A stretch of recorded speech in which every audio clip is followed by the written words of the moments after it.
Nanti kita bikin yang sertifikat untuk yang minum kita tinggi.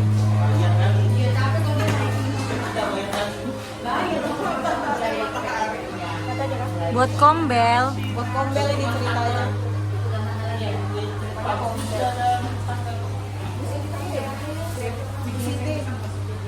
Oh, tanda tangan dapat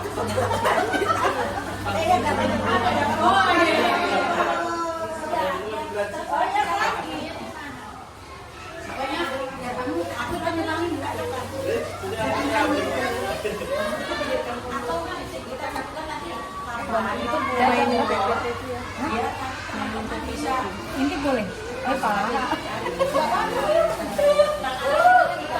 Kalau tak terawih bayar bosnya. Assalamualaikum warahmatullahi wabarakatuh. Selamat siang, salam sejahtera, salam sehat selalu untuk kita semua. Puji dan syukur kehadirat Allah Subhanahu wa taala, berkat rahmat dan hidayahnya kita bisa berkumpul di sini dalam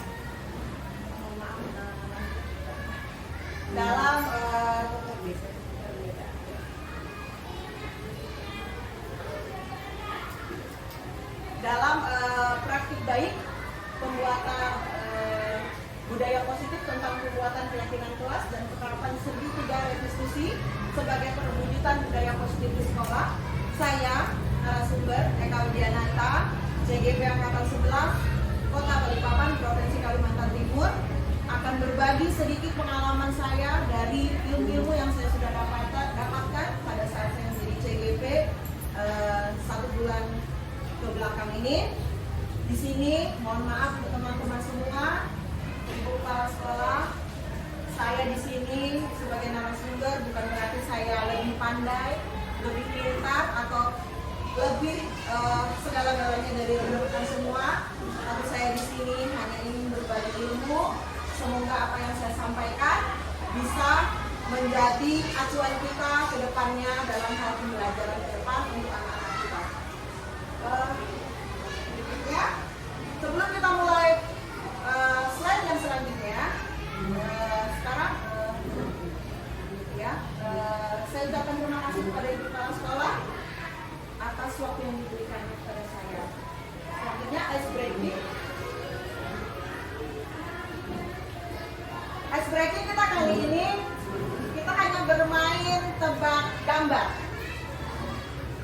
Tugas Bapak Ibu hanya menyebutkan warnanya saja.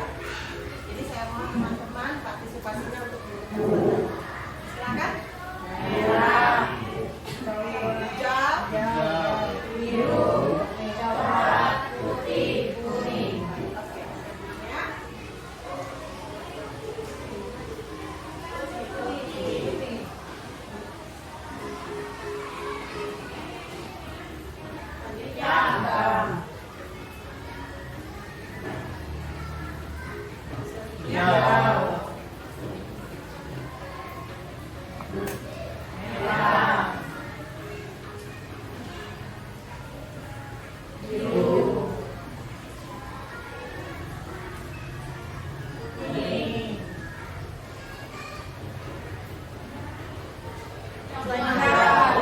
Hijau teman-teman.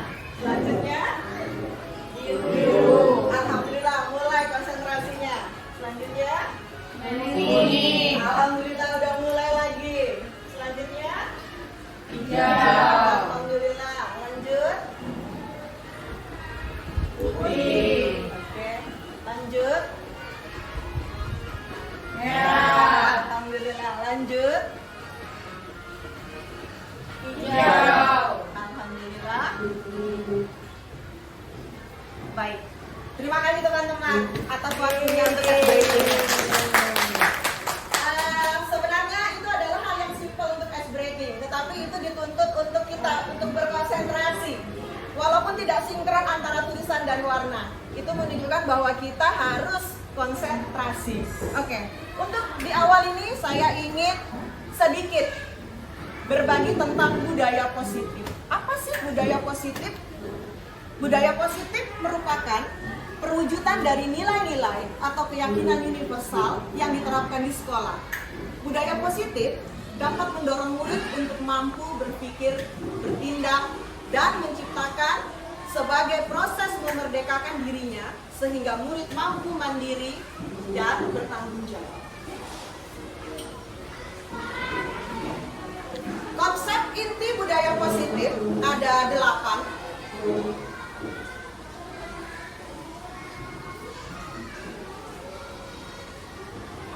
Yang pertama, perubahan paradigma belajar. Kedua, disiplin positif. Ketiga, nilai-nilai kebajikan. Keempat, kebutuhan dasar manusia. Kelima, motivasi perilaku manusia. Keenam, posisi kontrol guru. Ketujuh, keyakinan kelas. Dan kedelapan, segitiga restitusi. Selanjutnya, yang kita bahas pertama adalah pembelajaran dengan paradigma baru.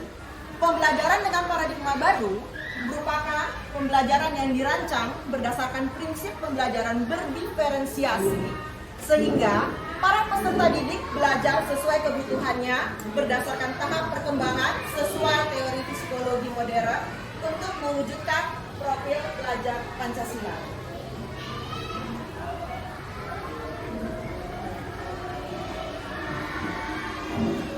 Yang kedua adalah disiplin positif. Disiplin positif adalah pembiasaan hal yang baik, mencakup sikap atau perilaku maupun tutur kata oleh seluruh warga di sekolah, terutama bagi murid, agar dapat berkembang menjadi pribadi yang kritis, mandiri, dan bertanggung jawab. Sebagai pendidik, tujuan kita adalah menciptakan peserta didik yang memiliki disiplin diri, sehingga mereka berperilaku mengacu kepada nilai-nilai kebajikan universal dan memiliki motivasi. Yang ketiga adalah kebutuhan dasar manusia. Kebutuhan dasar manusia merupakan sesuatu yang kita lakukan untuk mendapatkan apa yang kita inginkan. Seluruh tindakan yang kita lakukan memiliki tujuan. Semua usaha terbaik yang kita lakukan agar kebutuhan dasar kita terpenuhi dengan baik.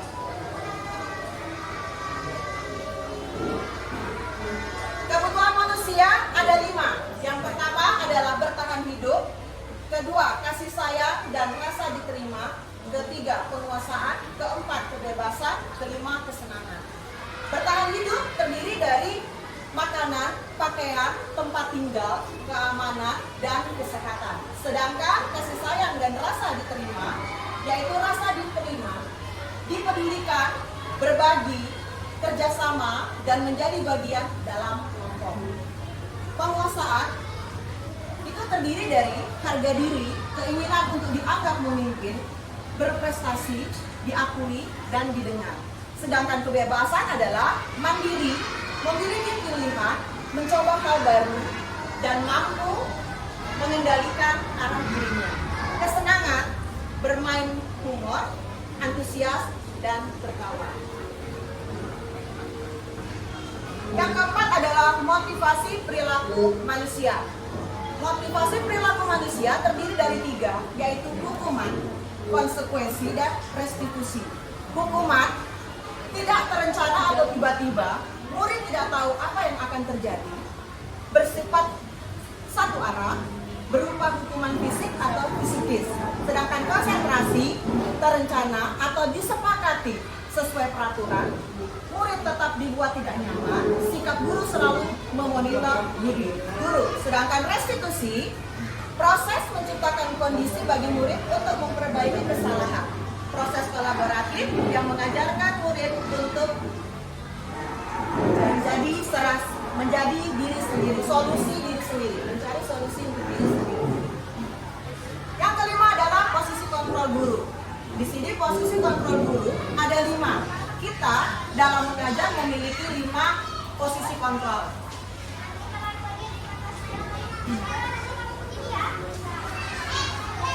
Posisi kontrol yang pertama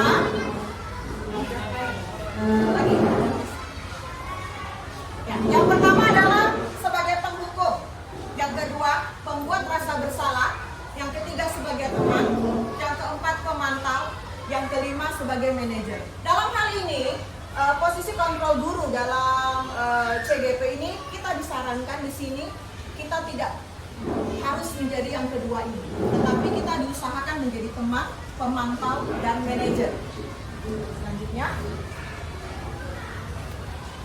Selanjutnya di sini ada contoh, beberapa contoh kasus atau situasi di mana kita akan bisa menentukan di mana letak posisi guru, kontrol guru kita.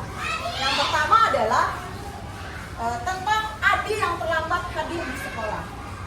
Adi yang terlambat hadir di sekolah, kita di sini guru sebagai penghukum. Kalau sebagai penghukum, apa yang kita lakukan? Biasanya dengan nada suara tinggi, bahasa tubuh, mata melotot, dan jari menunjuk-nunjuk menghardik. Terlambat lagi, pasti terlambat lagi, selalu datang terlambat. Kapan bisa datang tepat waktu? Itu contoh kita sebagai penghukum. Tanyakan kepada diri Anda bagaimana perasaan murid bila guru berbicara seperti itu pada saat muridnya datang terlambat. Hasilnya yang kita dapat, kemungkinan murid akan marah, mendendam, atau bersifat agresif. Bisa jadi setelah kembali duduk, murid tersebut akan mencoret-coret bukunya atau mejanya. Lebih buruk lagi, kadang-kadang sepulang sekolah murid tersebut terlihat tidak konsentrasi. Murid melihat motor, mobil bapak ibu guru, biasanya dampaknya akan bisa merusak atau terjadi sesuatu hal yang tidak nyaman. Lanjut. Contoh yang kedua, membuat rasa bersalah. Membuat rasa bersalah contohnya adalah nada suara memelas atau halus atau sedih, bahasa tubuh merapat pada anak terus lesu. Contohnya, Adi, kamu ini bagaimana ya? Kamu sudah berjanji dengan ibu tidak akan terlambat lagi. Kamu kenapa ya? Senang sekali mengecewakan ibu. Ibu benar-benar kecewa sekali. Bagaimana perasaan murid bila ditegur seperti cara ini? Hasilnya adalah murid akan merasa bersalah setelah mengecewakan ibu atau bapak gurunya. Murid akan menjadi orang yang gagal dan tidak sanggup membahagiakan orang lain. Kadangkala sikap seperti ini lebih berbahaya dari sikap penghukum. Jadi yang kedua tadi tidak disarankan bapak ibu. Selanjutnya kita lihat contoh yang sebagai teman. Sebagai teman, nada suara biasanya lebih ramah, akrab, dan bercanda. Bahasa tubuhnya biasanya merapat pada murid, mata, senyum, dan jenaka. Contohnya, Adi, ayolah, bagaimana sih kamu? Kemarin kamu sudah janji ke bapak ibu, kan? Kenapa terlambat lagi? Sambil tertawa ibunya. Ya sudah, tidak apa-apa. Duduk dulu sana, nanti Pak Guru bantu kamu. Sambil senyum-senyum. Bagaimana perasaan murid dengan guru yang seperti itu? Hasilnya adalah murid akan merasa senang dan akrab dengan guru. Ini termasuk dampak yang positif. Hanya saja, di sisi negatif, murid menjadi tergantung pada guru tersebut. Bila ada masalah, dia merasa bisa mengandalkan guru tersebut untuk membantunya. Akibatnya, lain dari posisi teman, Adi hanya akan berbuat sesuatu bila yang menyuruh adalah guru tersebut. Dan tentu saja berlaku yang sama dengan guru atau orang lain. Contoh yang selanjutnya adalah posisi guru sebagai pemantau. Nada suara datar, bahasa tubuh yang formal. Guru, Adi, tahukah kamu jam berapa kita mau mulai? Tahu Pak? Kamu terlambat 15 menit. Apakah kamu sudah mengerti konsekuensi yang harus dilakukan bila terlambat? Paham Pak, saya harus tinggal kelas pada jam istirahat nanti dan mengerjakan tugas ketertinggalan saya. Ya benar, nanti pada saat jam istirahat, kamu harus tinggal di kelas untuk menyelesaikan tugas yang tertinggal tadi. Saya tunggu. Bagaimana perasaan murid diperlakukan seperti ini? Hasilnya adalah murid akan memahami konsekuensi yang harus dijalankan karena telah melanggar salah satu peraturan sekolah. Guru tidak menunjukkan suatu emosi yang berlebihan, menjadi marah atau membuat merasa bersalah. Murid tetap dibuat tidak nyaman, yaitu dengan harus tinggal kelas pada waktu jam istirahat dan mengerjakan tugas. Guru tetap harus memantau murid pada saat mengerjakan tugas di jam istirahat karena murid tidak bisa ditinggal seorang diri. Yang selanjutnya, posisi kontrol guru sebagai manajer. Nada suara tulus, bahasa tubuh tidak kaku, mendekat ke murid. Adik, apakah kamu mengetahui jam berapa sekolah dimulai? Tahu Pak, jam 7. Ya, jadi kamu terlambat. Kira-kira bagaimana kamu akan memperbaiki masalah ini? Saya bisa menanyakan teman saya Pak untuk mengerjakan tugas yang tertinggal. Tidak, itu bisa baik, itu bisa dilakukan. Apabila besok akan ada masalah untuk kamu agar bisa hadir tepat waktu ke sekolah. Tidak Pak, saya bisa hadir tepat waktu. Baik, saya hargai usahamu untuk memperbaiki diri. Bagaimana perasaan murid kalau diperlakukan seperti ini? Hasilnya adalah pada posisi manajer, maka suara guru sebaiknya tulus. Tidak perlu marah, tidak perlu meninggikan suara, apalagi menunjuk-nunjuk jari ke murid, berkaca pinggang, atau bersikap seolah-olah menyesal. Tampak sedih sekali akan perbuatan murid ataupun bersenda gurau menempatkan diri sebagai teman murid. Fokus pada murid bukan untuk membahagiakan guru atau orang tua. Murid sudah mengetahui adanya suatu masalah dan sesuatu perlu terjadi.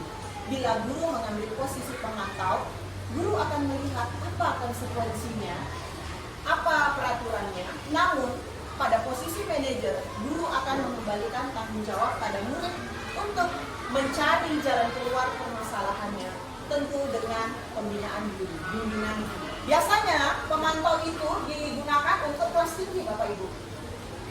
Yang selanjutnya tadi satu lagi ya. Contoh lain penerapan 5 kontrol posisi guru. Ada kasus seperti ini.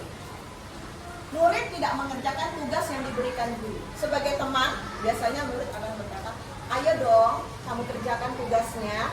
Nanti kalau kamu sudah selesai, kita main game. Mungkin itu kalau yang kelas kecil. Pemantau, kamu sudah melakukan kesalahan dan sudah mengetahui konsekuensinya.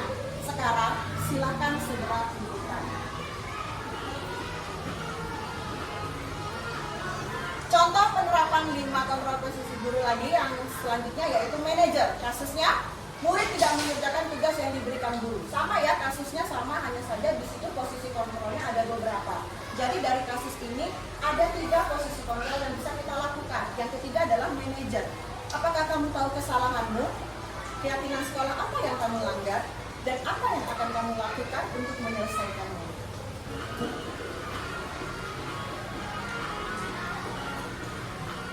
Sekarang kita jawab sama-sama ya teman-teman. Posisi kontrol apakah aku? Saya kecewa sekali dengan kamu. Kira-kira apa? Coba lanjutnya Mbak Ros.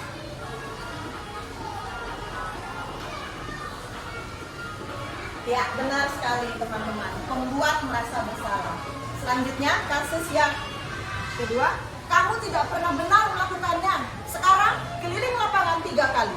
Posisi kontrol apakah? Penghukum. Baik, kita lihat. Benar sekali teman-teman, penghukum. Selanjutnya, slide selanjutnya. Kira-kira, bagaimana kamu akan memperbaiki masalah ini? Posisi kontrol apakah?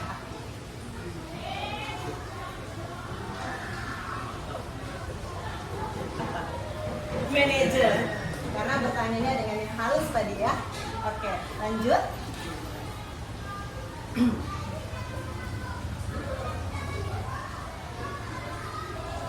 Ayolah, lakukan demi Bapak Ibu. Posisi kontrol apakah aku? Teman, coba kita lihat. Alhamdulillah, teman-teman itu sudah paham. Silakan selanjutnya. Kamu terlambat 15 menit. Apakah kamu sudah mengerti konsekuensi yang dilakukan bila terlambat?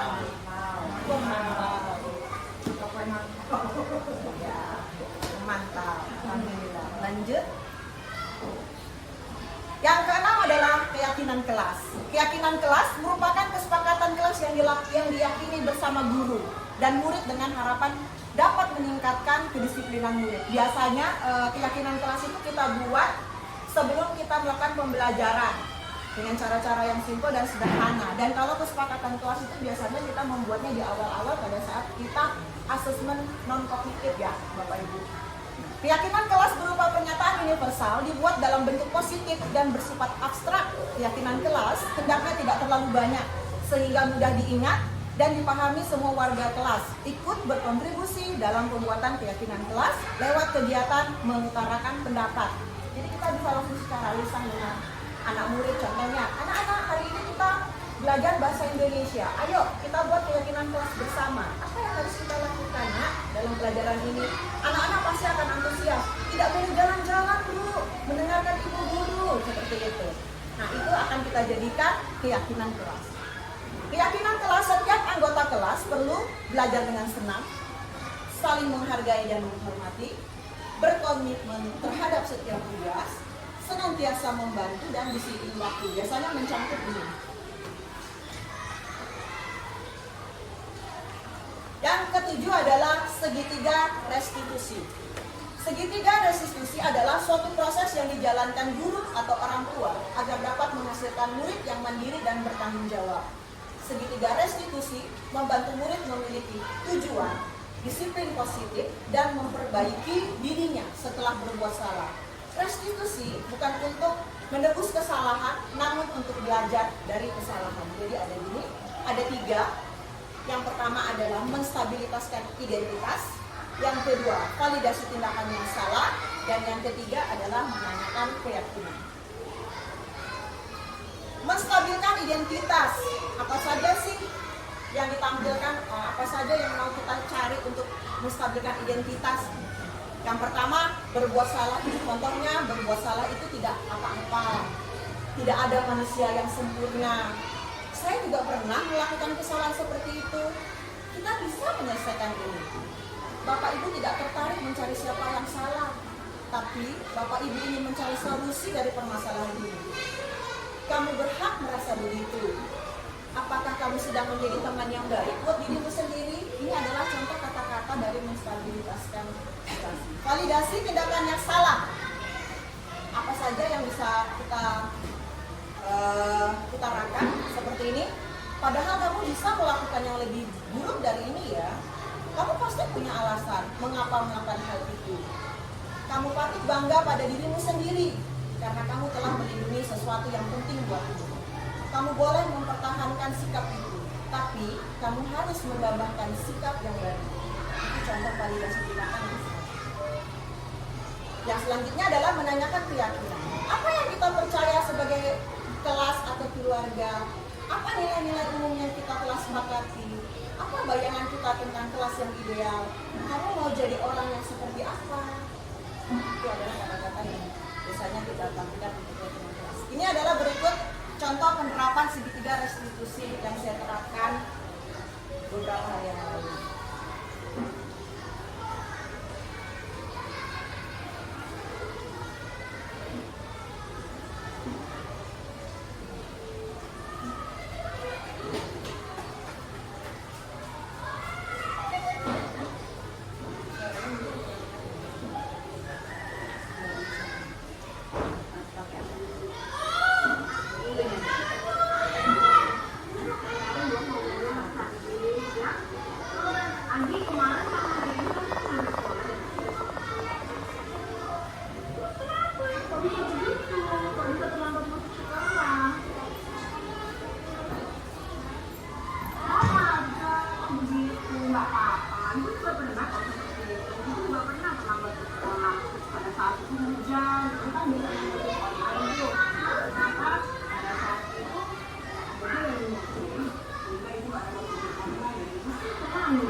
sudah pantun berarti tandanya sudah saya akhiri teman-teman. Kamu digeser dulu nggak?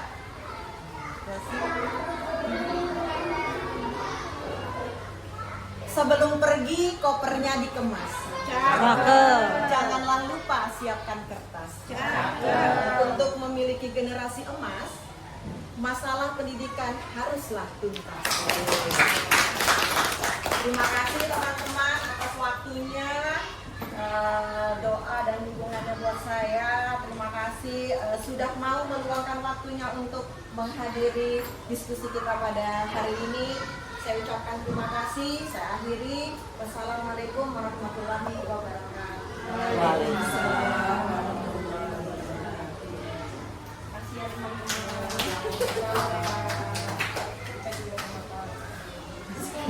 Nanti saya share lagi grup yang mungkin dalam bentuk ilmu-ilmu yang positif untuk yang dilaksanakan oleh Bapak Ibu di sekolah.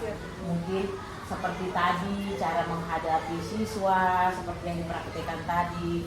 Mungkin Bapak Ibu dalam keadaan di dalam kelas, mungkin cara dia berbicara apa dan lain sebagainya. Tadi kan sudah dijelaskan, oh nggak boleh suara begini apa dan lain sebagainya. Nanti mungkin ya Bu Eka bisa berbagilah dengan teman-teman. Kemudian untuk kedepannya kalau nanti Bu Eka mungkin nanti kegiatannya sudah berakhir, bolehlah sharing ke teman-teman. Nanti ada satu waktu Bu Eka sharing kepada teman-teman, biar nanti teman-teman yang lain ikut untuk menjadi guru penggerak. Mungkin tahapan-tahapan yang dilakukan oleh Bu Eka dari awal sampai akhir itu bagaimana nanti bisa di-sharing ke teman-teman.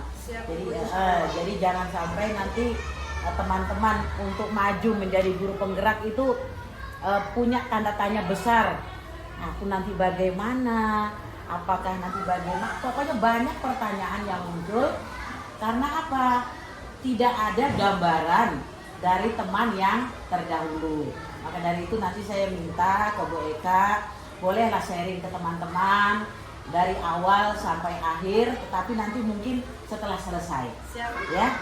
Mudah-mudahan ini bisa lah ya kita katakan berbagi ilmu untuk teman-teman, biar juga teman-teman yang lain mengerti, oh mungkin langkah-langkah sebelum kita mengikuti CGP harus bagaimana dulu. Nanti mungkin ada pertemuan, kemudian nanti ada kegiatan daring apa dan lain sebagainya, itu nanti disampaikan semua. Mungkin itu aja sih ya harapan saya untuk teman-teman. Terima kasih Ibu atas pencerahannya buat saya, dukungannya buat saya. Semoga kedepannya teman-teman yang lain bisa mengikuti CGP. Sebenarnya CGP itu tidak serem yang kita bayangkan. Hanya saja mungkin CGP itu membutuhkan sedikit waktu yang lebih, itu saja. Terima kasih teman-teman semua. Ibu, terima kasih. Saya ketemu.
Ya, kita ada 5.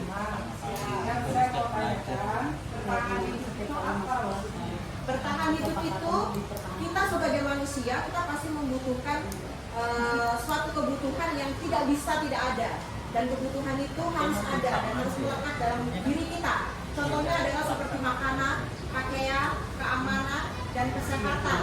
Itu semua harus ada dalam diri kita jika kita adalah manusia yang pada dasarnya ingin hidup dengan sehat, nyaman, bahagia, seperti itu. Apa hubungannya dengan kasih sayang dari rasa?